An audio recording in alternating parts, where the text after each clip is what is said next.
the founder of my own media company, CPP Media Productions, and how I got into media and radio. It was 6.5 years ago by volunteering. How I got into this before I did volunteering was I was in security. I went to school like you guys, didn't know what I wanted to do. I did well in law, so I took law and security at Mohawk College in Hamilton, Brantford for 2 years. And then I ended up working for Woodbine Entertainment Group as a security guard for almost 24 years. And that transition really helped me. Being in security for 2 decades, I had to learn how to public speak.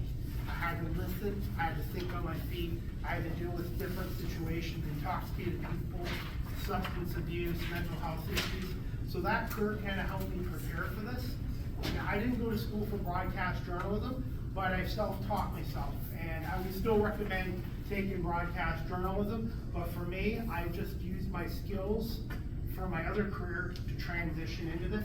And then the technology, if you use it the right way, the internet, everybody hears the negative aspects of the internet and social media, but if you use it the right way, it can help you transition into a new career like I did. And I love what I'm doing. And my shows are not just sports, they're very diverse with guests and topics, easygoing shows, and educational shows. I want my guests to learn, not my guests, but I want my audience and myself to learn from every guest that come on. And really, my skills started with being in security, and I just love what I'm doing. And at the end, I had a work divorce with my former company. Both sides decided to part ways, and I found my broadcasting bug, passion.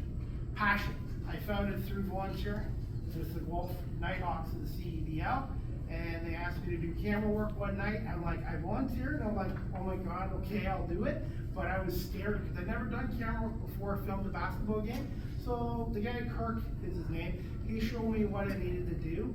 And when the game started, I just forgot about being nervous and just watched the play. And at the end of the game, they actually paid me, and they said, have you done camera work before? And I'm like, no. And they said, well, we'll refer you to Rogers TV as a volunteer. And I joined Rogers TV as a volunteer for a number of years, doing the Guelph Storm games. And behind the scenes, I did camera work, and I learned a little bit of audio and behind the scenes, which was hugely important. And then around the time of the pandemic, I told one of the producers at Rogers, I'm going to start my own podcast talk show. He kind of smirked at me. I don't think he thought I was serious, and I started it. And I wasn't very good at first, but I had a friend named Pat from Quebec, Canada, and TSN continue to watch my show and give me some feedback and advice. And I kept working at it consistently, and that's a big thing too, guys. Whatever you do, any career you go into, consistency and work ethic and passion. And eventually I finally got my first guest, an actress from Los Angeles, Christine Barger.